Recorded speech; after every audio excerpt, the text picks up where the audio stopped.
desde los bisabuelos de casi toda la heredad.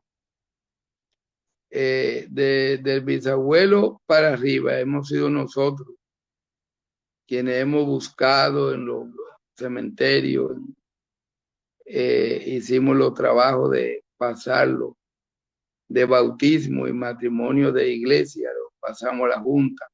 Durante años estuvimos trabajando en buscar los hijos de Jacinto todos por ante la junta, que antes eran cosas de bautismo que tenían, que para demandar legalmente no eran posibles, no era posible hacerlo.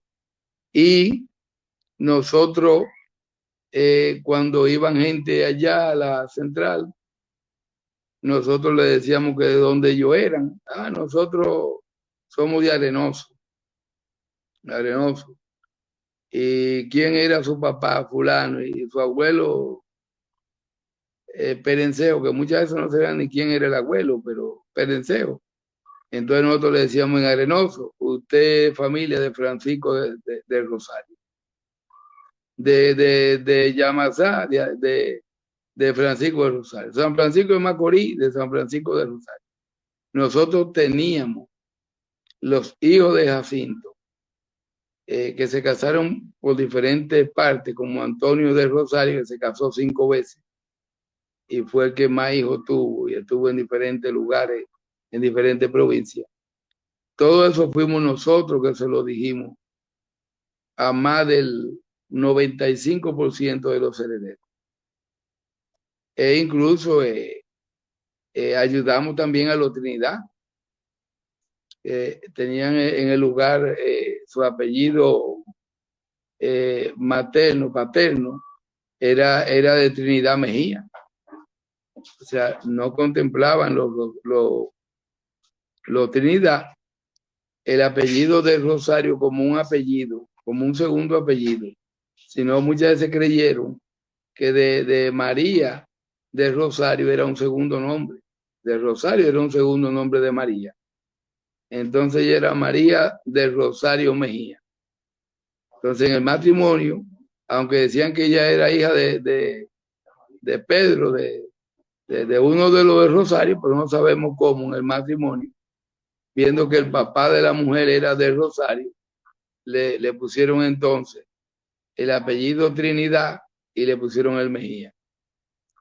O sea que todos esos documentos hubo que volverlo a rehacer para darle a esa gloriosa familia el lugar que realmente se corresponde. Porque lo que una persona te deja de herencia, que no se la bebe, no se la coma, no la gasta y te la deja, sería como algo, ¿cómo decir? Algo, si se quiere, espiritual, que la persona abandone una herencia y se pierda y hagan uso de esa herencia a otra gente.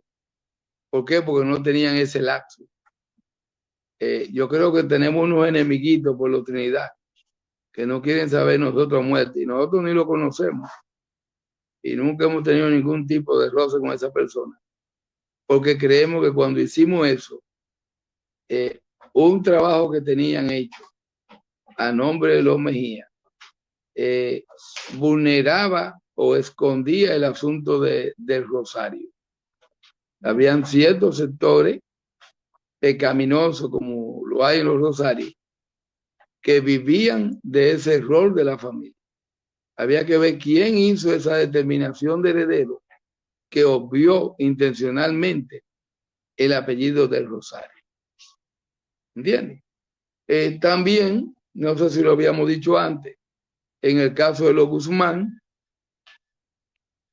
por donde entran los Guzmán con los Rosarios, entran nada más y nada menos por el famoso legendario, que aunque dicen que es una leyenda, fue real.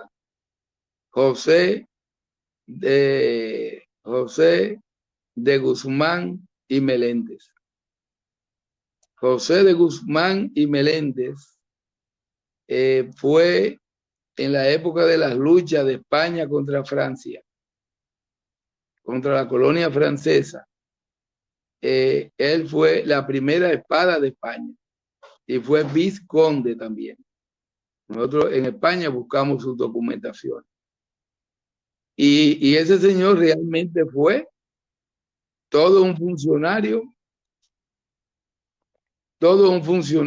una figura real de la España que encuadraba la autoridad para esa época, porque esta parte era dirigido por España. Fue uno de los españoles que mostró más valor y más decisión en la defensa de los intereses y las armas españolas. Es el varón de la Atalaya. Se le dio ese cargo porque la Atalaya, ellos tenían una orden llamada el Atalaya, San Miguel, que sé que el Atalaya tenía España, y le dieron eso es un nobiliario, eso es una nobleza que se le da, como varón de la Atalaya. Que mucha gente cree que es un sobrenombre, no, fue un cargo honorífico que se le dio la Armada Española por su valentía.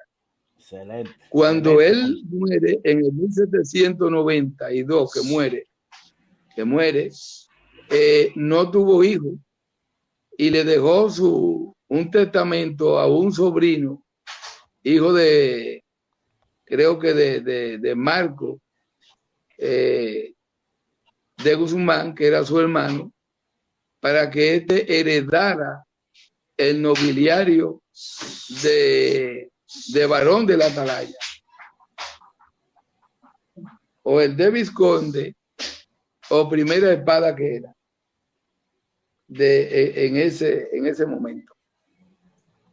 Pero el nobiliario, estamos hablando de la nobleza, no de los valores, no un testamento incluyendo los valores materiales que pudiera tener, sino el nobiliario, pero esa persona se fue a residir a Cuba en medio de esa lucha, y al no estar en el país para defender los intereses que había heredado, perdió la condición de ser sustituto de ese otro, que obtuvo esos bienes por su valentía.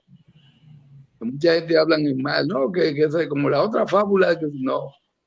Nosotros tenemos los documentos reales de ese señor.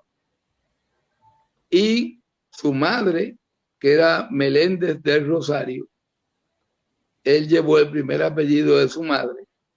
Para que ustedes vean cómo es que son las investigaciones. Él era José de Guzmán y Meléndez. Su segundo apellido era Meléndez, porque ese era el primer apellido de Ana María Meléndez del Rosario, que también era del linaje de José Margarita del Rosario. Ahí quedan esas tres familias vinculadas por el matrimonio.